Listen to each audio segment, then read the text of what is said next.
Hello friend, welcome to fight edu. देखिए, हम ठोस पढ़ रहे हैं और आज का हमारा टॉपिक रहेगा ठोसों के विद्युतीय गुण। देखिए, जो हमारे पास ठोसों के विद्युतीय गुण है, ये ठोस विद्युत के गुण दर्शाते हैं। और विद्युतीय गुण के आधार पर कितने प्रकार के होते हैं, ये कितने प्रकार के होते हैं। देखिए, वैद्युतिक गुण के आधार पर ठोस कितने प्रकार के होते हैं, 3 प्रकार के होते हैं। कितने प्रकार के होते हैं, 3। यानी कि विद्युत धारा प्रवाहित करते हैं या नहीं। देखिए, सबसे पहला हमारे पास है चालक। जो विद्युत धारा आसानी से प्रवाहित करते हैं वो चालक होते हैं, कंडक्टर होते हैं। ठीक है। दूसरा, अचालक, नॉन कंडक्टर, यानी कि ऐसे ठोस जिन जो विद्युत धारा आसानी से प्रवाहित नहीं करते, क्या कहलाते हैं, कुचालक कहलाते हैं। तीसरा, थर्ड आता है अपने पास अर्धचालक। अर्धचालक क्या होते हैं, ऐसे ठोस जो कभी कभी तो विद्युत धारा प्रवाहित करे और कभी कभी विद्युत धारा प्रवाहित नहीं करे, उनको हम क्या कहते हैं, अर्धचालक कहते हैं।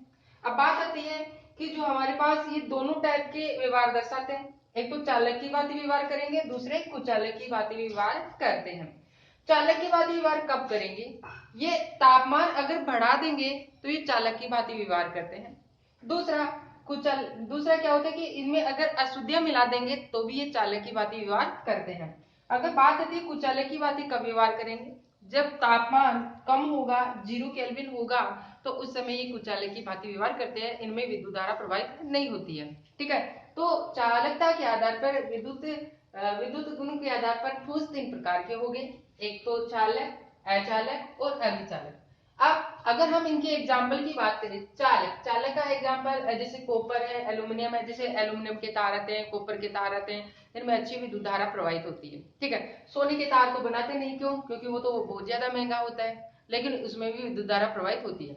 अगर हम कुचालकों की बात करें, अचालकों की बात करें, तो रबड़ है, कांच है, प्लास्टिक है, ये सारे के सारे क्या है, विद्युत के कुचालक, विद्युत धारा प्रवाहित नहीं करते हैं।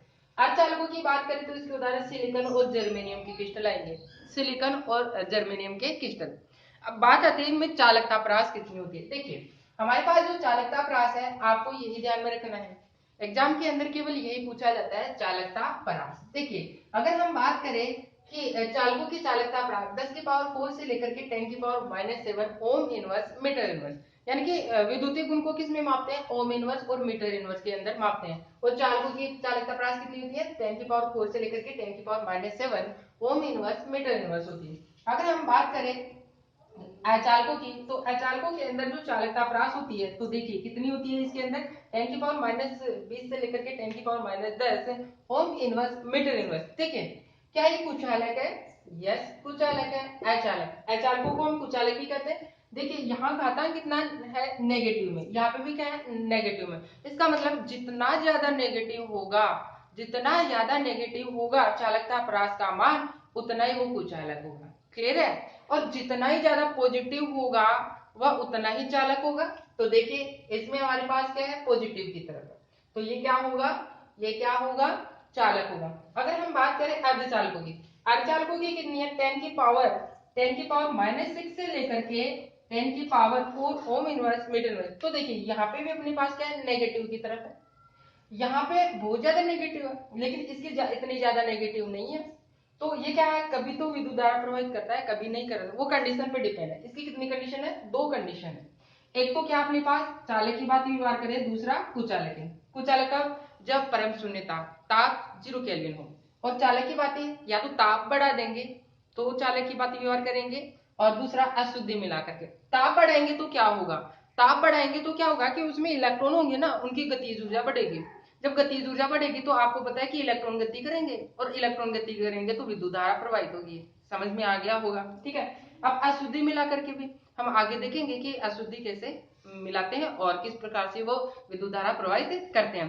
देखिए, जो हमारा अर्धचालक है, चालक की बात व्यवहार करता है, और वो चालक की बात व्यवहार करता है और विद्युत धारा प्रवाहित करने लग जाता है। इसका क्या कारण है, इसको समझने के लिए हम बैंड सिद्धांत पढ़ते हैं। क्या पढ़ते हैं, बैंड सिद्धांत, कि जो अर्धचालक है चालक की भांति व्यवहार करता है और कुचालक की भांति व्यवहार करता है, दोनों मेहनत से रखता है। इसका क्या रीजन है, इसके लिए अपन क्या पढ़ेंगे, बैंड सिद्धांत पढ़ेंगे। ठीक है। तो आप वीडियो को पॉज करके सबसे पहले इसको नोट कर लेंगे, फिर हम बैंड सिद्धांत पढ़ेंगे।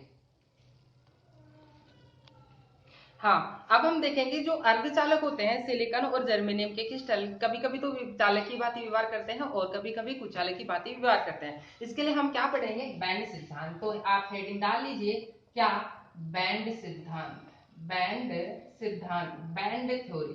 देखिए ये बैंड सिद्धांत क्या होता है, आप 11th क्लास के अंदर 4th लेसन पढ़े थे रासायनिक बंध, और वहां पे ये पढ़े थे कि जब परमाणु कक्षक है, परमाणु कक्षक आपस में मिलकर के आणविक कक्षक बनाते हैं। जैसे मान लो कि हमारे पास क्या है कि परमाणु कक्षक है, कौन है, परमाणु कक्षक।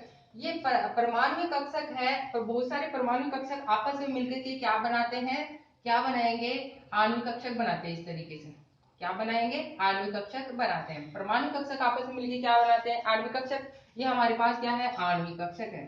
ठीक है, उनके अंदर क्या होता है कि लो एनर्जी का कक्षक भी होते हैं और उच्च एनर्जी कक्षक के भी कक्षक होते हैं। जैसे हमने बोला था कि सिग्मा और सिग्मा एंटी बॉन्डिंग, ठीक है, और ऐसे पाई पाई एंटी बॉन्डिंग, इस तरीके से हमारे पास क्या होता है, आणविक कक्षक होते हैं। अब इनकी एनर्जी क्या होती है, बहुत ही कम होती है। इनकी एनर्जी लेवल क्या होती है, पास पास में होती है। इसलिए ये दो प्रकार के एनर्जी बैंड बनाएंगे। कितने प्रकार के एनर्जी बैंड बनाते हैं, दो प्रकार के एनर्जी बैंड बनाते हैं। एक तो बनाता है वैलेंस बैंड और दूसरा बनाता है कंडक्टर बैंड बनाता है। ठीक है, और इन वैलेंस बैंड और कंडक्टर बैंड के कारण ही ठोसों के अंदर चालकता प्रदर्शित होती है। तो देखिए आप मेरे साथ नोट कर लेंगे कि जो बैंड सिद्धांत ये क्या कहता है, बैंड सिद्धांत एक से कहता है कि परमाणु कक्षक आपस में मिलकर के आणविक कक्षक बनाते हैं। देखिए तो मेरे साथ नोट कर लेंगे कि परमाणु कक्षक, परमाणुवीय परमाणुवीय कक्षक आपस में मिलकर आपस में मिलकर आपस में मिलकर आणविक कक्षक, क्या, आणविक कक्षक बनाते हैं, आणविक कक्षक बनाते हैं। ओके, आप इनकी जो एनर्जी होती है वो कैसी होती है, बहुत ही कम होती है। तो हम क्या कहेंगे, जिनकी जिनकी ऊर्जा जिनकी ऊर्जा पास पास होती है, पास पास होती है और ये सतत ऊर्जा बैंड बनाते हैं। क्या बनाते हैं, सतत ऊर्जा बैंड बनाते हैं। क्या बनाएंगे, सतत ऊर्जा बैंड बनाते हैं। अभी अभी बनाए थे ना अपने पास ऐसे सतत, रेगुलर मेनर के अंदर सतत बैंड, इनको ही हम क्या कहते हैं, सतत बैंड। अब जो ये सतत बैंड है दो प्रकार के होते हैं। एक तो होता है हमारे पास नीचे वाला तो होगा वैलेंस बैंड होगा, और जो ऊपर वाला होता है वो कंडक्टर बैंड होता है। क्या होता है, ऊपर वाले तो कैसे होंगे, कंडक्टर बैंड, और नीचे वाले कैसे होंगे, वैलेंस बैंड। तो देखिए जो हमारे पास क्या है कि सतत ऊर्जा बैंड है, ये कितने प्रकार के होंगे, जो सतत ऊर्जा बैंड है ये दो टाइप के होंगे। इनको मैं क्लासिफाई कर देता हूँ। एक तो हमारा क्या रहेगा, सतत, एक तो हमारे पास क्या रहेगा, वैलेंस बैंड। क्या, वैलेंस बैंड। देखिए यहाँ पे बैंड आ चुका है, तभी तो बैंड सिद्धांत पढ़ रहे हैं अपन। ओके, वैलेंस बैंड जिसको हिंदी में कहते हैं संयोजी बैंड, संयोजी बैंड, क्या बोलेंगे, संयोजी बैंड। अब दूसरा टाइप होता है इसके अंदर, जो दूसरा टाइप का होता है उसको अपन कहते हैं conductor band, conductor band. Okay, क्या बोलेंगे, कंडक्टर बैंड। जो कंडक्टर बैंड होता है उसको हम चालक बैंड कहते हैं, चालक बैंड, क्या बोलेंगे, चालक बैंड। अब देखिए हमारे पास एक तो संयोजी बैंड हो गया और दूसरा क्या हो गया, कंडक्टर बैंड। तो देखिए वैलेंस बैंड क्या होता है, एक ऐसा बैंड जो संयोजी इलेक्ट्रॉनों के द्वारा भरा रहता है, क्या कहलाएगा, संयोजी बैंड कहलाएगा। और चालक बैंड क्या होगा, एक ऐसा बैंड जिसमें इलेक्ट्रॉन वैलेंस बैंड से आते हैं, मतलब इन संयोजी बैंड से इलेक्ट्रॉन अधिक चालक बैंड में चले जाएंगे, इनमें चले जाते हैं, तो उनको अपन क्या बोलेंगे, चालक बैंड। इसी वजह से क्या होती है, विद्युत धारा भी प्रवाहित होती है। ठीक है, तो हम क्या कहेंगे कि वह बैंड जो वैलेंस इलेक्ट्रॉनों के द्वारा, मतलब संयोजी इलेक्ट्रॉनों के द्वारा, संयोजी इलेक्ट्रॉनों के द्वारा, संयोजी इलेक्ट्रॉनों के द्वारा, संयोजी इलेक्ट्रॉनों के द्वारा भरे रहते हैं, क्या कहलाएंगे, संयोजी बैंड कहलाते हैं, संयोजी बैंड कहलाते हैं। क्या कहलाएंगे, संयोजी बैंड कहलाते हैं। समझ में आ गया होगा कि संयोजी बैंड क्या होते हैं। और कंडक्टर बैंड क्या होते हैं कि वैलेंस बैंड से आए इलेक्ट्रॉनों के द्वारा भरे रहेंगे, उनको अपन क्या कहेंगे, कंडक्टर बैंड। ठीक है, तो हम क्या कहेंगे, संयोजी बैंड, संयोजी बैंड से, संयोजी बैंड से आए इलेक्ट्रॉनों द्वारा, आए इलेक्ट्रॉनों द्वारा भरे हो, उसे अपन क्या कहते हैं, उसे चालक बैंड कहते हैं, चालक बैंड कहेंगे। क्या कहेंगे, चालक बैंड कहते हैं। क्या कहेंगे, चालक बैंड। अब हमारे पास तो एक तो वैलेंस बैंड है और दूसरा क्या है, कंडक्टर बैंड। अभी अभी मैंने बताया था कि परमाणु कक्षक आपस में मिलकर के क्या बनाते हैं, आणविक कक्षक बनाते हैं, जिनकी एनर्जी कैसी होती है, पास पास होती है। इनकी एनर्जी कैसी होती है, पास पास होती है। ठीक है, और नीचे वाला तो क्या होता है, वैलेंस बैंड होता है, और ऊपर वाले कैसे होते हैं, कंडक्टर बैंड होते हैं।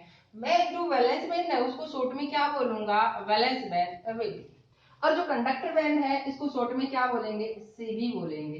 क्लियर है। आप देखिए, आप जो हमारे पास वैलेंस बैंड है ये तो निम्न एनर्जी लेवल में होते हैं, और जबकि कंडक्टर बैंड क्या होते हैं, उच्च एनर्जी लेवल में होते हैं, क्योंकि इनकी एनर्जी कम है और इनकी एनर्जी क्या होती है, ज्यादा होती है। तो हम क्या कहेंगे, हम ये कहेंगे कि वैलेंस बैंड निम्न, वैलेंस बैंड निम्न ऊर्जा स्तर, निम्न ऊर्जा स्तर में होते हैं।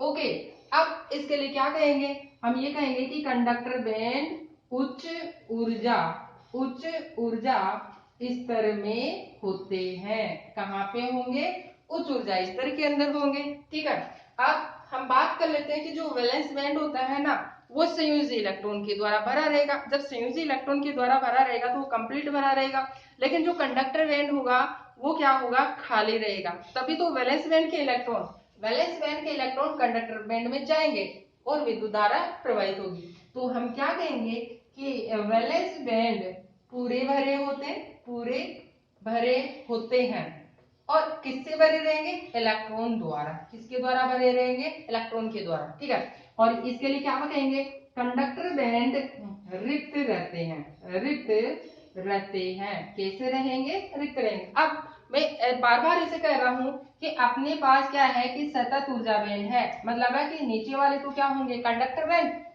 सॉरी नीचे वाले तो क्या होंगे, वैलेंस बैंड, और ऊपर वाले कैसे होंगे, कंडक्टर बैंड। मान लो कि यहाँ पे इलेक्ट्रॉन, अगर ये वाला इलेक्ट्रॉन अगर इसको एनर्जी दे दी जाए और कहाँ पे चले जाए, कंडक्टर बैंड में चले जाए, तो क्या उत्पन्न हो जाएगी, विद्युत धारा उत्पन्न हो जाएगी ठोसों के अंदर। ठीक है, ये तभी हो सकता है जब इसको हम क्या दे, ऊर्जा दे। क्यों, क्योंकि इलेक्ट्रॉन की गतिज ऊर्जा तभी बढ़ सकती है जब उसको हम एनर्जी देंगे। ठीक है, तो हम क्या कहेंगे कि अपने पास जो कंडक्टर बैंड है और वैलेंस बैंड है, अगर इलेक्ट्रॉन गति करेंगे वैलेंस बैंड से कंडक्टर बैंड में, तो विद्युत धारा प्रवाहित होगी। हम क्या कहेंगे कि जो वैलेंस बैंड है उसमें से इलेक्ट्रॉन गति करके कहाँ पे चले जाएंगे, कंडक्टर बैंड में चले जाएंगे और विद्युत धारा प्रवाहित हो जाएगी। क्लियर है। तो अब देखिए, ये हमारे पास वैलेंस बैंड है, ये कैसे होते हैं, पूरे भरे होते हैं। इस तरीके जो हमारे पास वैलेंस बैंड होते हैं वो कैसे होते हैं, पूरे भरे होते हैं। तो इनको हम क्या कर सकते हैं, इस तरीके से प्रदर्शित कर सकते हैं कि हमारे पास क्या इलेक्ट्रॉनों के द्वारा पूरे भरे हैं, और ये अपने पास क्या है, वैलेंस बैंड है। क्या है, वैलेंस बैंड। मैं इसको इधर लिख देता हूँ, ये अपने पास क्या है, वैलेंस बैंड। दूसरा दूसरा हमारे पास क्या होता है कि जो वैलेंस बैंड होते हैं निम्न एनर्जी लेवल में होते हैं, जबकि कंडक्टर बैंड कहाँ पे, तो उच्च एनर्जी लेवल में होते हैं, और वो कैसे होते हैं, खाली होते हैं। तो हम यहाँ पे क्या बना रहे हैं, यहाँ पे हम बना रहे हैं कंडक्टर बैंड, जो कि क्या है, खाली है। वैलेंस बैंड तो पूरा भरा हुआ है, इलेक्ट्रॉन के द्वारा भरे रहते हैं, जबकि कंडक्टर बैंड क्या होते हैं, खाली रहते हैं। अब जो वैलेंस बैंड है और दूसरा कंडक्टर बैंड, इनके बीच में क्या होता है, एनर्जी गैप पाया जाता है। क्या पाया जाता है, एनर्जी गैप। जो एनर्जी गैप पाया जाता है उसको अपन कहते हैं फोरबिडन एनर्जी गैप। क्या बोलेंगे, forbidden, forbidden energy, forbidden energy gap कहते हैं। कौन सा गैप कहेंगे, फोरबिडन एनर्जी गैप। हिंदी में कहते हैं वर्जित, वर्जित ऊर्जा अंतराल। क्या कहेंगे, वर्जित ऊर्जा अंतराल। अब देखिए, अगर मान लो कि वैलेंस बैंड के इलेक्ट्रॉन कंडक्टर बैंड में चले जाए, वैलेंस बैंड के इलेक्ट्रॉन कहाँ पे चले जाए, कंडक्टर बैंड में चले जाए, तो विद्युत धारा प्रवाहित होगी। समझ में आया। अगर मान लो कि वैलेंस बैंड के इलेक्ट्रॉन कंडक्टर बैंड में जा ही नहीं पाएंगे तो विद्युत धारा प्रवाहित होगी क्या, नहीं। इसी कारण जो अर्धचालक होते हैं ना, 0 केल्विन पर वैलेंस बैंड के इलेक्ट्रॉन कंडक्टर बैंड में नहीं जा पाते, लेकिन जब उनको ताप दिया जाता है ना तो क्या होता है कि इलेक्ट्रॉन की गतिज ऊर्जा बढ़ती है। जब गतिज ऊर्जा बढ़ेगी तो क्या होगा कि वैलेंस बैंड के इलेक्ट्रॉन कंडक्टर बैंड में चले जाते हैं और विद्युत धारा प्रवाहित हो जाती है। तो हम क्या कहेंगे, हम ये कहेंगे क्या कि यदि यदि वैलेंस बैंड के इलेक्ट्रॉन, कहा वैलेंस बैंड के इलेक्ट्रॉन कंडक्टर बैंड में चले जाए तो विद्युत धारा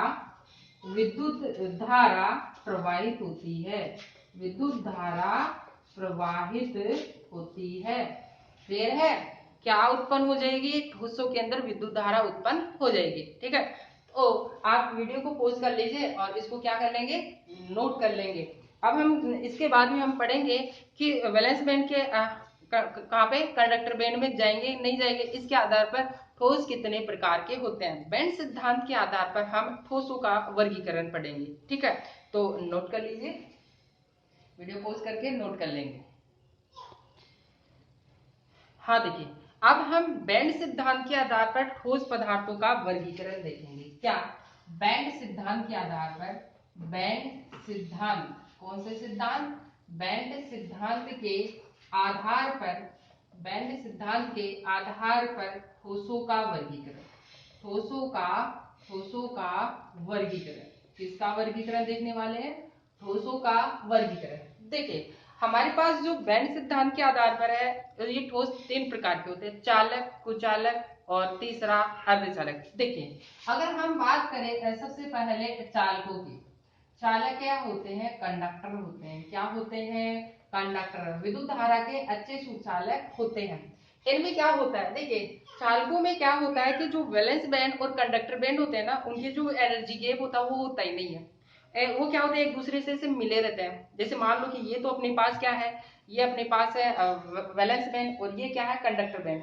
अगर इस तरीके से होना तो इलेक्ट्रॉन है ना वैलेंस बैंड से कंडक्टर बैंड में आसानी से गति कर जाएंगे और विद्युत धारा प्रवाहित होती रहेगी। ठीक है, अब कुछ चालकों में क्या होता है कि जैसे मान लो वैलेंस बैंड तो ये है और कंडक्टर बैंड की एनर्जी इतनी हो गई, चाहे अब वैलेंस बैंड के इलेक्ट्रॉन को कितनी भी एनर्जी दे, वो जम करे फिर वापस आ जाएगा, जम करे फिर वापस आ जाएगा। मतलब है वैलेंस बैंड का इलेक्ट्रॉन कंडक्टर बैंड में नहीं जा पाएगा। क्या विद्युत धारा प्रवाहित होगी क्या कुचालकों में, नहीं। अब अर्धचालकों में क्या होता है कि जो एनर्जी गैप होता है ना वो थोड़ा क्या होता है, कम होता है, इतना सही होता है। अब 0 केल्विन पे क्या होता है कि इलेक्ट्रॉन वैलेंस बैंड से कंडक्टर बैंड में नहीं जा पाएगा। क्यों, क्योंकि इलेक्ट्रॉन के पास इतनी एनर्जी नहीं है। लेकिन अगर उसको हम क्या करेंगे, टेम्परेचर दे देंगे या रूम टेम्परेचर पर रख देंगे तो वैलेंस बैंड के इलेक्ट्रॉन कहाँ पे चले जाएंगे, कंडक्टर बैंड में, और विद्युत धारा आसानी से प्रवाहित हो जाएगी। तो इनके आधार पर ही जो हमारा बैंड सिद्धांत है, इसके आधार पर ये 3 भागों में बांटा है, चालक, कुचालक और अर्धचालक। तो हम सबसे पहले हम बात कर लेते हैं चालकों की। हम क्या कहेंगे कि चालकों में, आप मेरे साथ नोट कर लेंगे, चालकों में वैलेंस बैंड व कंडक्टर बैंड के मध्य फॉरबिडन एनर्जी गैप, फॉरबिडन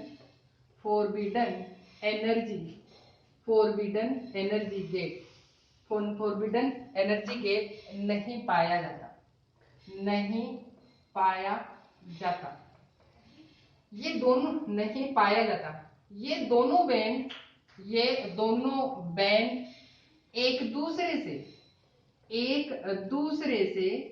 दूसरे से ओवरलैपिंग, क्या ओवरलैपिंग कर लेते हैं, क्या कर लेंगे, ओवरलैपिंग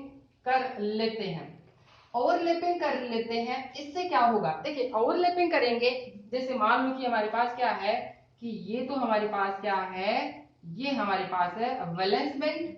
अब कंडक्टर बैंड ऊपर रहता है, आपको पता है वैलेंस बैंड तो पूरा हुआ रहता है, कंडक्टर बैंड ऊपर आएगा, लेकिन वो क्या होगा, इसे ओवरलैप कर लेगा इस तरीके से, क्योंकि खाली है। अब ये हमारे पास क्या है, कंडक्टर बैंड। अगर मान लो कि यहाँ पे इलेक्ट्रॉन है, अब ये ओवरलैप कर लिया ना, जो ये हमारे पास ये जोन आया है, इसको हम क्या बोलेंगे, ओवरलैपिंग जोन।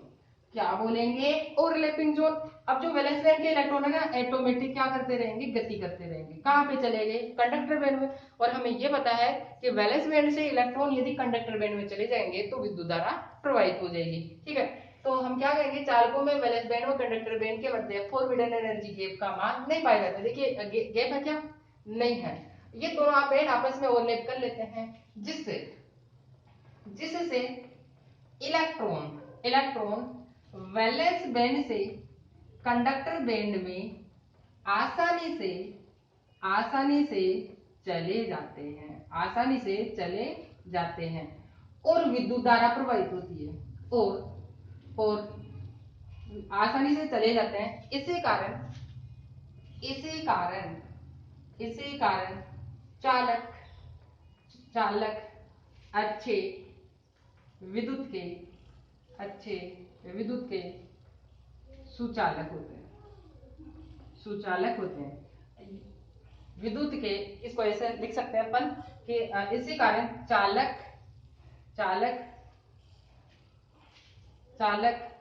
अच्छे सुचालक होते हैं। अच्छे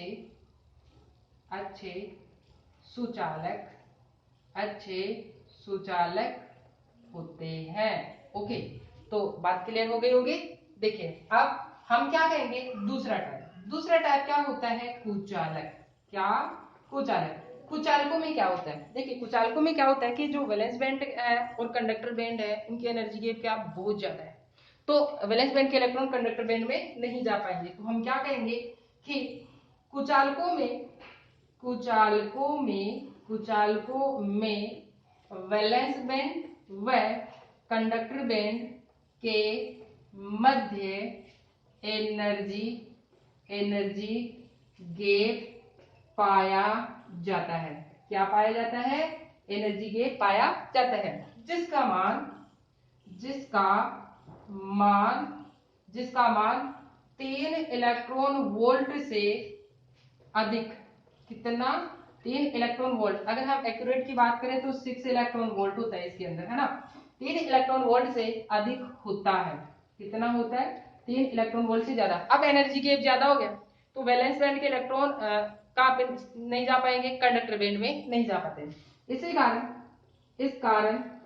कारण वैलेंस बैंड के इलेक्ट्रॉन कंडक्टर बैंड में नहीं जा पाते। इसी कारण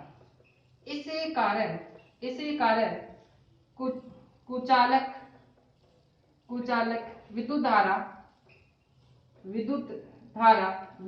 धारा प्रवाहित इसी कारण कुचालकों में विद्युत धारा प्रवाहित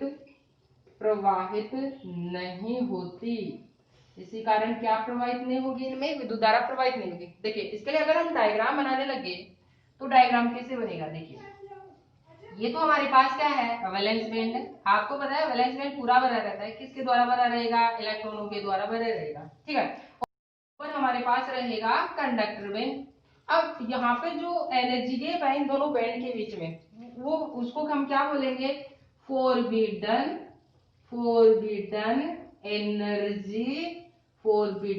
एनर्जी गैप कहेंगे। कौन सा गैप है, फोरबिडन एनर्जी गैप। और जो फोरबिडन एनर्जी गैप है इसका मान होता है 3 इलेक्ट्रॉन वोल्ट से अधिक। क्या, 3 इलेक्ट्रॉन वोल्ट से अधिक। अब एनर्जी गैप ज्यादा हो गया तो ये इलेक्ट्रॉन है ना कंडक्टर बैंड से कहां पे नहीं जा पाएगा, वैलेंस बैंड के इलेक्ट्रॉन कंडक्टर बैंड में नहीं जा पाएगा। इस वजह से विद्युत धारा भी प्रवाहित नहीं होगी। इसलिए कुचालक विद्युत के कुचालक होगी, ठीक है। हमारे पास जो कुचालक होते हैं विद्युत धारा प्रवाहित नहीं करते, यही कारण है तो वैलेंस बैंड के इलेक्ट्रॉन कहां नहीं जा पाएंगे, कंडक्टर बैंड में नहीं जा पाएंगे। ओके, आप वीडियो को पॉज कर लीजिए और इसको नोट कर लेंगे। फिर हम तीसरे टाइप का देखेंगे, अर्धचालक, ठीक है। तीसरे टाइप का अर्धचालक। हाँ देखिए, अब हम बैंड सिद्धांत के आधार पर अर्धचालक देखेंगे। तीसरा हमारे पास है अर्धचालक। क्या, अर्धचालक। अब अर्धचालक क्या है, आपको बताया कि अर्धचालक कौन होते हैं, सिलिकॉन व जर्मेनियम के क्रिस्टल। सिलिकॉन व जर्मेनियम के क्रिस्टल क्या होते हैं, अर्धचालक होते हैं। अब एग्जाम के अंदर ये भी पूछ लिया जाता है कि अर्धचालक का उदाहरण दीजिए, तो अर्धचालक का उदाहरण क्या है, सिलिकॉन और जर्मेनियम के क्रिस्टल है, याद रहेगा, ठीक है। अब देखिए जो हमारे पास अर्धचालक है ना, अर्धचालक 0 केल्विन पे तो विद्युत के कुचालक होते हैं। क्यों? क्योंकि इनके बीच में जो क्या होती है, फॉरबिडन एनर्जी गैप होती है ना। अब हम देखेंगे बेंड सिद्धांत के आधार पर अर्धचालक। अर्धचालक देखेंगे, क्या देखेंगे? अर्धचालक। तीसरा हमारे पास क्या रहेगा? अर्धचालक। देखिए, जो हमारे पास जो अर्धचालक होते हैं वो कौन है? एग्जाम्पल क्या है? एग्जाम के अंदर क्या होते हैं? अर्धचालक के उदाहरण पूछ ली जाते हैं। तो हम क्या कहेंगे कि हमारे पास जो क्या सिलिकॉन और जर्मेनियम, क्या सिलिकॉन और जर्मेनियम के जो क्रिस्टल होते हैं वो क्या होते हैं? अर्धचालक होते हैं। तो हम क्या कहेंगे? सिलिकॉन व जर्मेनियम के क्रिस्टल, सिलिकॉन व जर्मेनियम के क्रिस्टल के को क्या है? अर्धचालकों के एग्जाम्पल है। अब जो अर्धचालक होते हैं ना, 0 केल्विन पे तो क्या होते हैं? विद्युत के कुचालक होते हैं। क्यों? क्योंकि वैलेंस बैंड के इलेक्ट्रॉन कंडक्टर बैंड में नहीं जा पाते। लेकिन क्या होता है कि अगर टेम्परेचर बढ़ा दिया जाए ना, तो वैलेंस बैंड के इलेक्ट्रॉन कहाँ पे चले जाएंगे? Conductor band. और जो अर्धचालक है सुचालक की भांति कार्य करने लग जाते हैं। देखिए, तो हम क्या कहेंगे कि हमारे पास जो अर्धचालक है 0 केल्विन पर, का 0 केल्विन पर आपको पता है कि अर्धचालकों के अंदर फॉरबिडन एनर्जी गैप पाया जाता है। और जो हमारे पास जो कंडक्टर होता है वो तो ऊपर रहेगा, हमारा जो वैलेंस बैंड होगा वो कहाँ पे होगा? वैलेंस बैंड नीचे रहेगा, निम्न ऊर्जा स्तर में होगा। और जो हमारे पास क्या कंडक्टर बैंड होगा वो कहाँ पे होगा? ऊपर होगा कंडक्टर बैंड। ठीक है। और आपको बताया कि कंडक्टर बैंड कैसे होते हैं? रिक्त होते हैं। वैलेंस बैंड क्या होते हैं? भरे रहते हैं। किसके द्वारा? इलेक्ट्रॉनों के द्वारा। इनके बीच में फॉरबिडन एनर्जी गैप का मान पाया जाता है। इसको अपन क्या कहेंगे? Forbidden energy forbidden energy gap कहेंगे। क्या बोलेंगे? Forbidden energy gap. और जो इनके बीच में जो फॉरबिडन एनर्जी गैप है ना, यहाँ से लेकर के यहाँ तक, मतलब है कि इलेक्ट्रॉन को कितनी एनर्जी देनी पड़ेगी। फॉरबिडन एनर्जी का मतलब है कि इलेक्ट्रॉन को कितनी एनर्जी दे ताकि वो कंडक्टर वैलेंस बैंड से कंडक्टर बैंड में चले जाए। इसके लिए क्या होते हैं? 3 इलेक्ट्रॉन वोल्ट से कम होती है। फॉरबिडन एनर्जी गैप का मान कितना होता है? 3 इलेक्ट्रॉन वोल्ट से क्या होगी? कम होती है। एक्यूरेट अगर हम बात करें तो 1 इलेक्ट्रॉन वोल्ट होती है। 1 इलेक्ट्रॉन वोल्ट। अगर इलेक्ट्रॉन को अगर अर्धचालकों में 1 इलेक्ट्रॉन वोल्ट की एनर्जी दे दी जाए ना, तो वैलेंस बैंड के इलेक्ट्रॉन कहाँ चले जाएंगे? कंडक्टर बैंड में चले जाएंगे। उससे क्या होगा? विद्युत धारा प्रवाहित हो जाएगी। लेकिन अब यहाँ पे देखिए 0 केल्विन पर वैलेंस बैंड के इलेक्ट्रॉन कंडक्टर बैंड में नहीं जा पाते। इस वजह से क्या होते हैं? ये क्या होते हैं? विद्युत के कुचालक होंगे। कैसे होंगे? विद्युत के कुचालक होंगे। लेकिन अगर हम बात करें कब? रूम टेम्परेचर पर। कब? रूम टेम्परेचर की बात कर लेते हैं। रूम टेम्परेचर पे क्या होगा? आपको पता है कि हमारे पास क्या है कि एक तो क्या होता है? वैलेंस बैंड होता है। क्या होता है? Valence band. दूसरा क्या होता है? कंडक्टर बैंड होते हैं। कंडक्टर बैंड, एक तो क्या होता है? वैलेंस बैंड, और दूसरे क्या होते हैं? Conductor band. ये तो हमारे पास क्या है? कंडक्टर बैंड है। और ये क्या है हमारे पास? Valence band. और जो इनके बीच में एनर्जी गैप है उसको अपन क्या कहते हैं? फॉरबिडन एनर्जी गैप कहते हैं। क्या कहेंगे? Forbidden energy. और जो फॉरबिडन एनर्जी गैप का मान है वो कितना है? 3 इलेक्ट्रॉन वोल्ट।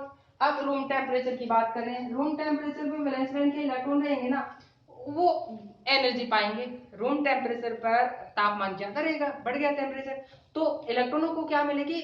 ऊर्जा मिलेगी। जब इलेक्ट्रॉनों को ऊर्जा मिलती है ना, तो उनकी गतिज ऊर्जा बढ़ती है। गतिज ऊर्जा बढ़ेगी तो क्या होगा? वो गति करने लग जाएंगे। इलेक्ट्रॉन क्या करेंगे? गति करेंगे। और वैलेंस बैंड के इलेक्ट्रॉन कहाँ पे चले जाएंगे? कंडक्टर बैंड में चले जाएंगे। उससे क्या होगा? विद्युत धारा प्रवाहित होगी। ठीक है। तो हम क्या कहेंगे कि जो हमारा अर्धचालक है 0 केल्विन पर क्या होते हैं? विद्युत के कुचालक होते हैं। विद्युत के कैसे होते हैं? कुचालक होते हैं। ठीक है। जबकि रूम टेम्परेचर पे कैसे होते हैं? विद्युत के सुचालक होते हैं। विद्युत के सुचालक। तो विद्युत के कैसे रहेंगे? सुचालक रहते हैं। इसी कारण इनको क्या बोलते हैं? अर्धचालक बोलते हैं। सेमीकंडक्टर। क्या बोलेंगे? सेमीकंडक्टर। इनको इंग्लिश में क्या बोलते हैं?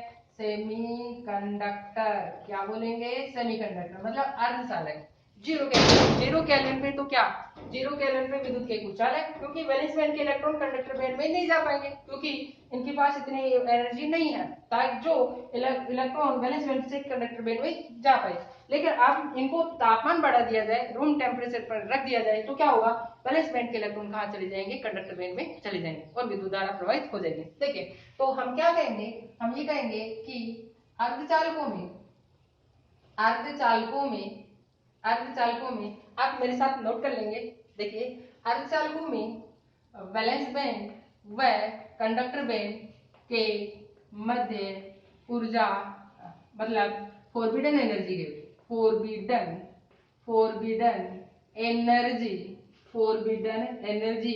गैप पाया जाता है। फोरबिडन एनर्जी गैप पाया जाता है जिसका मान 3 इलेक्ट्रॉन वोल्ट से क्या रहता है, कम। और कितना रहेगा ये रहता है अपने पास कितना, 1 इलेक्ट्रॉन वोल्ट होता है। 1 इलेक्ट्रॉन वोल्ट से कम होता है। ओके, यानी कि हमारे पास 3 इलेक्ट्रॉन वोल्ट से कम रहेगा। ओके, अब हम क्या कहेंगे, इस पॉइंट के लिए कहेंगे क्या, 0 केल्विन पर वैलेंस बैंड के इलेक्ट्रॉन कंडक्टर बैंड में नहीं जा पाते। इसी कारण क्या है कि 0 केल्विन पर अर्धचालक होते हैं, वो कैसे होते हैं, कुचालक होते हैं। 0 केल्विन पर वैलेंस बैंड के इलेक्ट्रॉन कंडक्टर बैंड में नहीं जा पाते। इसी कारण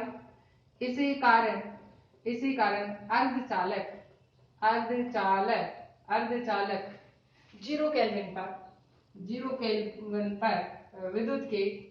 विद्युत के कुचालक होते हैं। कैसे होते हैं, कुचालक होते हैं। ठीक है, तो समझ में आ गया होगा कि 0 केल्विन पर वैलेंस बैंड के इलेक्ट्रॉन कंडक्टर बैंड में नहीं जा पाते, इसलिए कैसे होते हैं, विद्युत के कुचालक। अब हम किसकी बात कर लेते हैं, रूम टेम्परेचर पे। ठीक है, तो रूम टेम्परेचर पे क्या होगा, रूम टेम्परेचर पर वैलेंस बैंड के इलेक्ट्रॉन कहाँ पे चले जाएंगे, कंडक्टर बैंड में। क्यों, क्योंकि एनर्जी ग्रहण करके क्या उनकी गतिज ऊर्जा बढ़ जाती है और वैलेंस बैंड से कंडक्टर बैंड में चले जाते हैं। तो हम क्या कहेंगे कि रूम टेम्परेचर पर वैलेंस बैंड के इलेक्ट्रॉन कंडक्टर बैंड में चले जाते हैं।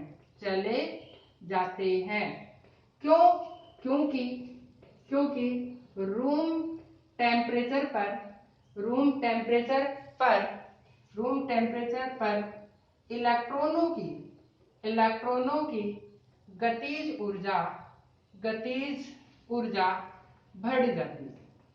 ऊर्जा बढ़ जाती है, जिससे वे वैलेंस बैंड से कंडक्टर बैंड में चले जाते हैं। इसी कारण क्या कहेंगे, इसी कारण अर्धचालक का रूम टेम्परेचर पर चालक की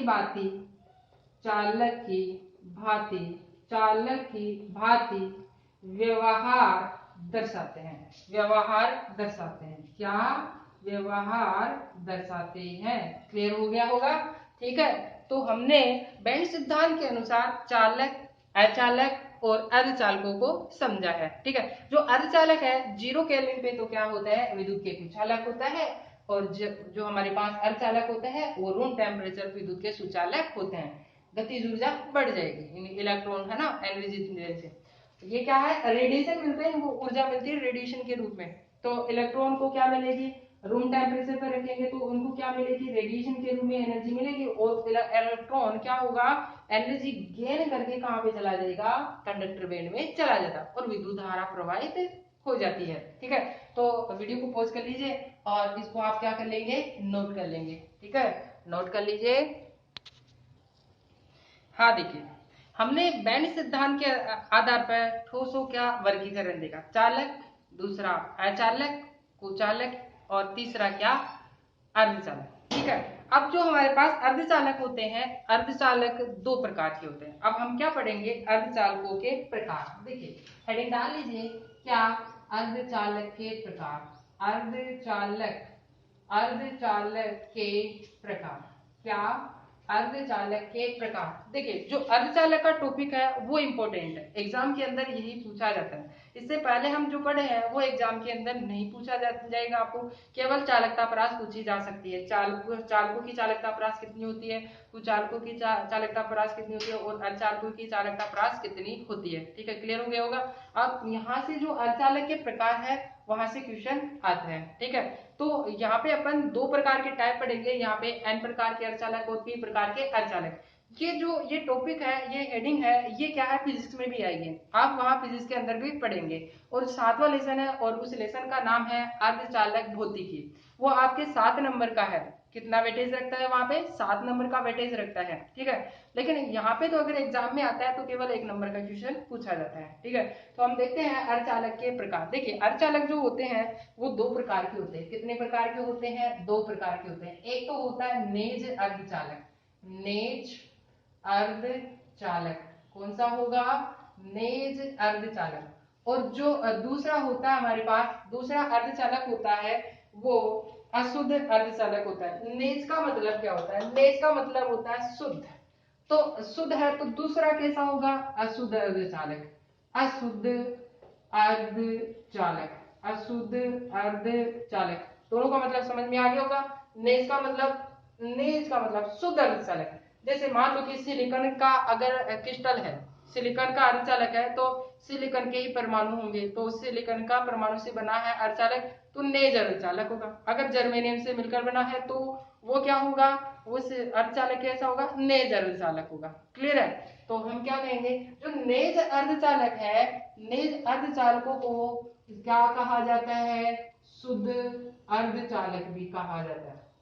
शुद्ध अर्धचालक क्या कहेंगे, शुद्ध अर्धचालक भी कहा जाता है। ठीक है, इसको अशुद्ध अर्धचालक के अलावा अपद्रव्य अर्धचालक भी कहा जाता है। क्या कहा जाता है, अपद्रव्य अर्धचालक। क्या कहेंगे, अपद्रव्य अर्धचालक। ठीक है, तो क्लियर हो गया होगा। ये कितने टाइप के हैं, नेज अर्धचालक, अशुद्ध अर्धचालक, शुद्ध अर्धचालक या फिर अपद्रव्य अर्धचालक। देखिए जो नेज अर्धचालक होते हैं ये आंतर अर्धचालक भी कहलाते हैं। क्या कहलाएंगे, आंतर अर्धचालक, आंतर अर्धचालक भी कहलाते हैं। और इनको क्या कहेंगे, देखिए अगर इनको आंतर अर्धचालक कह रहे हैं तो इनको क्या कहेंगे, बाह्य अर्धचालक कहेंगे। क्या कहेंगे, बाह्य अर्धचालक। क्या बोलेंगे, बाह्य अर्धचालक भी कहेंगे। ठीक है, अब हम सबसे पहले बात कर लेते हैं नेज अर्धचालक। अगर अर्धचालक सिलिकॉन परमाणु से मिलकर बना है या जर्मेनियम परमाणु से मिलकर बना है तो वो नेज अर्धचालक होगा। ठीक है, तो हम क्या करेंगे, शुद्ध अर्धचालकों में, शुद्ध अर्धचालकों में, शुद्ध अर्धचालकों में, शुद्ध अर्धचालकों में सिलिकॉन या जर्मेनियम के परमाणु होते हैं। ओके, या तो सिलिकॉन के परमाणु होंगे या फिर क्या किसके होंगे, जर्मेनियम के परमाणु होंगे। और ये क्या होते हैं कि आपको पता है सिलिकॉन और जर्मेनियम कार्बन परिवार के, और कार्बन कितना बॉन्ड बनाता है, 4, और ये 4 सहसंयोजक बंधों के द्वारा आपस में जुड़े रहते हैं। ये आपस में 4 सहसंयोजी बंधों द्वारा जुड़े रहते हैं। किसके द्वारा जुड़े रहते हैं, सहसंयोजक बंधों द्वारा जुड़े रहते हैं। देखिए अगर हम इनकी स्ट्रक्चर देखने लग जाए तो कैसे बनेगी, आपको पता है कि जो कार्बन परिवार है, कार्बन 14 वर्ग है और बाह्यतम कोश में कितने इलेक्ट्रॉन रहेंगे, 4 इलेक्ट्रॉन रहेंगे। अब कोई भी मेटल होता है, उस मेटल में अगर 4 इलेक्ट्रॉन है तो उनको ऐसे शो करते हैं, 1 इलेक्ट्रॉन, दूसरा, तीसरा और चौथा। ठीक है, ऐसे अगर हमारे पास क्या है, कार्बन है, क्या, कार्बन, तो कार्बन के लिए कैसे शो करेंगे, 1 2 3 4। अब इसका मतलब है ये 4 बॉन्ड बना सकता है, कैसे 1 2 3 4। अब ऐसे हमारे पास क्या है कि सिलिकॉन परमाणु भी है, जैसे सिलिकॉन परमाणु की बात करें और जर्मेनियम परमाणु की बात करें तो ये किसके अंदर आते हैं, 14 वर्ग के अंदर ही आते हैं। ठीक है, तो हम क्या कहेंगे, हम ये कहेंगे कि जो सिलिकॉन परमाणु अन्य 4 सिलिकॉन परमाणु से जुड़ा रहेगा। जैसे मान लो कि हमारे पास क्या है, ये सिलिकॉन परमाणु, तो अन्य 4 सिलिकॉन परमाणु से जुड़ा रहेगा। अब दूसरा सिलिकॉन परमाणु बनाए तो वो भी कितने, 4 से जुड़ा रहेगा। अगर यहाँ बनाए तो वो भी कितने से जुड़ा रहेगा, 4 से जुड़ा रहेगा।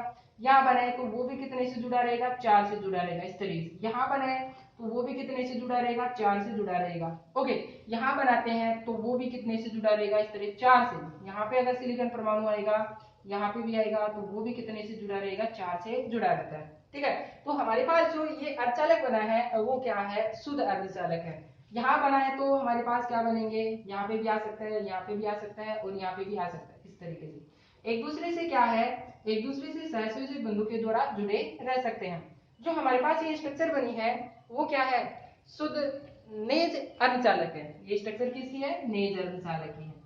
नेज अर्धचालक की है, किसकी अर्धचालक है, नेज अर्धचालक। देखिए नेज अर्धचालक विद्युत धारा प्रवाहित करता, कब प्रवाहित करेगा, आपको दिख रहा है कि सारे के सारे बंधे हुए हैं, लेकिन कैसे प्रवाहित होगी इसमें विद्युत धारा। आपको पता है कि जब इसमें से क्या होगा, तापमान बढ़ाएंगे ना, तो इनमें क्या होते हैं, सहसंयोजक बंध के इलेक्ट्रॉन है। क्या है, सहसंयोजक बंध के इलेक्ट्रॉन। जब टेम्परेचर देंगे तो कुछ सहसंयोजक बंध क्या हो जाएंगे, टूट जाएंगे। कुछ सहसंयोजक बंध, केवल कुछ सहसंयोजक बंध ही टूटेंगे, सारे नहीं टूटेंगे। अगर नेज अर्धचालकों को ताप दिया जाता है तो क्या होता है, कुछ सहसंयोजक बंध टूट जाते हैं। और जब सहसंयोजक बंध टूट गया तो जो इलेक्ट्रॉन है वो क्या करने लग जाएंगे, मूवमेंट करने लग जाएंगे, गति करने लग जाएंगे। जब गति करने लग जाते हैं तो विद्युत धारा प्रवाहित हो जाती है। ठीक है, तो हम क्या कहेंगे, नेज अर्धचालकों के लिए, नेज अर्धचालकों के लिए ये कहेंगे कि क्या, ताप बढ़ाने पर, ताप बढ़ाने पर, ताप बढ़ाने पर नेज नेज अर्धचालक, नेज अर्धचालक चालकता दर्शाते हैं। विद्युत विद्युत धारा प्रवाहित, विद्युत धारा प्रवाहित करते हैं। क्यों, क्योंकि क्योंकि ताप पाकर, ताप पाकर कुछ कुछ सहसंयोजक, सहसंयोजक बंध टूट जाते हैं, टूट जाते हैं और इलेक्ट्रॉन गति करते हैं, और इलेक्ट्रॉन गति करते हैं। इलेक्ट्रॉन जब गति करेंगे तो विद्युत धारा प्रवाहित होने लग जाएगी। ओके, अब हम बात कर लेते हैं नेक्स्ट अपने पास क्या, अशुद्ध अर्धचालक। इनको अपन क्या कहते हैं, दूसरा अपद्रव्य अर्धचालक भी कहते हैं, बाह्य अर्धचालक भी कहते हैं। इनको अशुद्ध अर्धचालक क्यों बोला जा रहा है, इनमें क्या होता है कि अशुद्धियां मिलाई जाती है। देखिए अगर नेज अर्धचालक है, नेज अर्धचालक है, कम विद्युत धारा प्रवाहित करते हैं, इनकी विद्युत धारा प्रवाहित करने की क्षमता क्या होती है, कम होती है।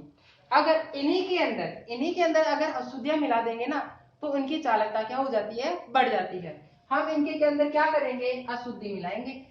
क्या करेंगे, अशुद्धि मिक्स करेंगे, अशुद्धि अशुद्धि मिक्स करेंगे। जब अशुद्धि मिक्स करेंगे तो हमारे को क्या मिलेगा, अशुद्ध अर्धचालक का निर्माण होगा। अब बात आती है अशुद्धियां किसकी मिलाएंगे, जो हमारे पास अशुद्धियां होंगी वो या तो क्या मिलाएंगे, 13वीं वर्ग के एलिमेंट मिलाएंगे, या फिर क्या मिलाएंगे, 15वें वर्ग के एलिमेंट मिलाएंगे। क्या मिलाएंगे, या तो 13वीं वर्ग के एलिमेंट मिलाएंगे, या फिर क्या मिलाएंगे, 15वें वर्ग के एलिमेंट मिलाएंगे। उससे क्या होगा कि इनमें विद्युत धारा ज्यादा से ज्यादा प्रवाहित होने लग जाती है। अब इसका क्या रीजन है कि इनको मिलाते हैं, अगर 13 वर्ग के एलिमेंट को मिलाए या फिर 15 वर्ग के एलिमेंट को मिलाते हैं तो इनमें विद्युत धारा क्यों प्रवाहित होने लगती है, ज्यादा से ज्यादा क्यों प्रवाहित होती है वो देखते हैं। ठीक है, तो हम क्या कहेंगे, जब नेज अर्धचालकों में, जब नेज अर्धचालकों में, जब नेज अर्धचालकों में 13वीं वर्ग के तत्व या 15वें वर्ग के तत्व मिलाते हैं तो अशुद्ध अर्धचालक, अशुद्ध अर्धचालक, अशुद्ध अर्धचालक प्राप्त होते हैं। क्या, अशुद्ध अर्धचालक प्राप्त होते हैं। देखिए अब जो हमारे पास 13 वर्ग के एलिमेंट है और 15 वर्ग के एलिमेंट है, यहाँ पे अशुद्धियां बोला गया है। क्या बोली गई है, अशुद्धियां। तो यहाँ पे अशुद्धियां दो प्रकार की होती है। कितनी प्रकार की होती है, अशुद्धियां दो प्रकार की, एक तो 13 वर्ग की और दूसरी 15 वर्ग की अशुद्धियां होती है। ठीक है, तो हम क्या कहेंगे कि अशुद्धियां दो प्रकार की होती है। क्या, अशुद्धियां अशुद्धियां अशुद्धियां दो प्रकार की होती है, दो प्रकार की होती है। अशुद्धियां कितने प्रकार की होती है? 2 प्रकार की। पहले देखिए, एक तो क्या होगी? 13वें वर्ग की अशुद्धि। कौन सी अशुद्धि होगी? 13वें वर्ग की अशुद्धि। दूसरी क्या होगी? 15वें वर्ग की अशुद्धि। 13वें वर्ग की अशुद्धि और 15वें वर्ग की अशुद्धि। ठीक है, तो आप वीडियो को पॉज कर लीजिए और इनको नोट कर लेंगे। अब हम क्या पढ़ेंगे? 13वें वर्ग की अशुद्धि पढ़ेंगे और 15वें वर्ग की अशुद्धि पढ़ेंगे। जब इनको जान जाएंगे तभी तो उनको मिलाएंगे किसके अंदर? अशुद्ध अर्धचालकों के अंदर, शुद्ध नेज अर्धचालकों को मिलाएंगे। ठीक है, उनको मिलाने से क्या इफेक्ट होगा, किस तरीके से विद्युत धारा प्रवाहित होगी, क्या रीजन है कि जब नेज अर्धचालकों के अंदर क्या मिलाएंगे? या तो 13वें वर्ग के एलिमेंट मिला दें या 15वें वर्ग के एलिमेंट मिला दें, जिससे विद्युत धारा ज्यादा प्रवाहित होने लग जाती है। क्या रीजन है इसको हम देखते हैं। इससे पहले क्या करोगे, आप वीडियो को पॉज कर लीजिए और नोट कर लेंगे। हाँ देखिए, अब हम देखेंगे क्या अशुद्धियां। जो हमारे पास अशुद्धियां होती है ये कितने टाइप की होती है? अशुद्धियां होती है हमारे पास, अशुद्धियां 2 टाइप की होती है। एक तो क्या? 13वें वर्ग की अशुद्धि। क्या? 13वें वर्ग की अशुद्धि। दूसरी क्या होगी? 15वें वर्ग की अशुद्धि। कौन सी अशुद्धि होगी? 15वें वर्ग की अशुद्धि। ठीक है, अब आपको बताया 13वें वर्ग में कौन कौन से एलिमेंट आते हैं। 13वें वर्ग के अंदर आते हैं न्यूजीलैंड, वो सॉरी, कौन कौन से आते हैं? बाल जयंती। कौन कौन से आएंगे? बाल जयंती। आपको पता है 13वें वर्ग है, जब 13वें वर्ग है तो बाइटम कोष में कितने इलेक्ट्रॉन? 3 इलेक्ट्रॉन होते हैं। कितने इलेक्ट्रॉन? 3। अब देखिए, कोई भी मेटल होता है 3 इलेक्ट्रॉन होंगे तो कैसे शो करेंगे? 1 2 3। कितने? 3। अब ये 3 बंद बना सकता है। कितने बंद बना सकता है? 3। अब चौथे इलेक्ट्रॉन की कमी होती है। जब चौथे बंध की इलेक्ट्रॉन की कमी होती है तो ग्राही अशुद्धि भी करते हैं, क्योंकि इलेक्ट्रॉन ले सकता है ना, तो हम क्या कहेंगे? हम इनको क्या कहेंगे कि इनको हम ग्राही अशुद्धि भी कहते हैं। दूसरा नाम क्या है इसका? ग्राही अशुद्धि। ग्राही अशुद्धि क्यों कहा जाएगा? क्योंकि इलेक्ट्रॉन ले सकते हैं। ठीक है, अब हम क्या कहेंगे? वे तत्व जिनके बाह्यतम कोश में वे तत्व जिनके बाह्यतम कोश में देखिए, बाह्यतम कोश में कितने इलेक्ट्रॉन हैं? 3 इलेक्ट्रॉन है। बाह्यतम कोश में 3 इलेक्ट्रॉन होते हैं, उन्हें हम क्या कहेंगे? ग्राही अशुद्धि कहते हैं। ग्राही अशुद्धि करते हैं। ठीक है, इनमें 1 इलेक्ट्रॉन की कमी होती है। इनमें 1 इलेक्ट्रॉन की कमी होती है। इनमें 1 इलेक्ट्रॉन की कमी होती है। इसी कारण इनको ग्राही अशुद्धि करते हैं। ग्राही अशुद्धि करते हैं। क्या कहेंगे? ग्राही अशुद्धि। अब हम बात कर लेते हैं नेक्स्ट की अशुद्धि। आपको पता है 15वें वर्ग में कौन कौन से आते हैं? 15वें वर्ग के अंदर आते हैं न्यूजीलैंड, पाकिस्तान, ऑस्ट्रेलिया, सब देखा है। ये 15वें वर्ग के अंदर आते हैं। 15वें वर्ग में स्यूजी कोश में कितने इलेक्ट्रॉन होते हैं? 5 होते हैं। कितने इलेक्ट्रॉन? 5। कैसे? जैसे मान लो कि ये 15वें वर्ग है, 15वें वर्ग में से हम क्या करेंगे? 5 हटाएंगे तो कितने इलेक्ट्रॉन मिलेंगे अपने को? 5 इलेक्ट्रॉन मिलेंगे। स्यूजी कोश में कितने इलेक्ट्रॉन? 5। अब जैसे मान लो कि मेटल है, जब 5 इलेक्ट्रॉन होते हैं ना, तो 5 इलेक्ट्रॉन को कैसे शो करेंगे? 1 2 3 4। अब 4 तो बॉन्ड बना लेंगे, लेकिन 5वां इलेक्ट्रॉन कहाँ जाएगा? 5 इलेक्ट्रॉन को यहाँ शो कर सकते हैं। कहाँ पे? यहाँ पे शो कर सकते हैं। देखिए, 4 तो क्या है कि बॉन्ड बना लेंगे इस तरीके से। 4 तो क्या बना लेंगे? बॉन्ड बना लेंगे, लेकिन 1 इलेक्ट्रॉन क्या रहता है? मुक्त रहता है, फ्री रखता है। ये इसको दान कर सकता है। क्या कर सकता है? दान। ये क्या है? फ्री इलेक्ट्रॉन है। कैसा इलेक्ट्रॉन? फ्री। इसको क्या कर दिया जा सकता है? दान किए जा सकते हैं। इसी कारण इसको दाता शुद्धि। देखिए, ये तो ग्रहण कर रहा था इलेक्ट्रॉनों को। क्यों? क्योंकि इलेक्ट्रॉन की कमी थी। इलेक्ट्रॉन को क्या कर सकता था? ये ग्रहण कर सकता था। ठीक है, इसलिए इसको क्या बोल रहे थे? ग्राही। इसको क्या बोल रहे थे? ग्राही बोल रहे थे। लेकिन ये तो क्या कर सकता है? दान कर सकता है ना, इसलिए इसको क्या कहते हैं? इसको दाता अशुद्धि भी कहा जाता है। क्या कहा जाता है? दाता अशुद्धि। अब देखिए, यहाँ पे क्या बोल देते हैं? इसके स्यूजी कोश में कितने इलेक्ट्रॉन? वे तत्व जिनके बाह्यतम कोश में 3 इलेक्ट्रॉन होते हैं उन्हें हम क्या कहेंगे, ग्राही शुद्धि। जबकि इसके में कितने इलेक्ट्रॉन है, 5 इलेक्ट्रॉन है, तो हम क्या कहेंगे, वे तत्व जिनके संयोजी कोश में 5 इलेक्ट्रॉन होते हैं, 5 इलेक्ट्रॉन होते हैं, ठीक है। 4 बंद बनाने के बाद में 1 इलेक्ट्रॉन मुक्त रहता है इसमें, है ना। 4 बंद बनाने के बाद भी 1 इलेक्ट्रॉन शेष रहता है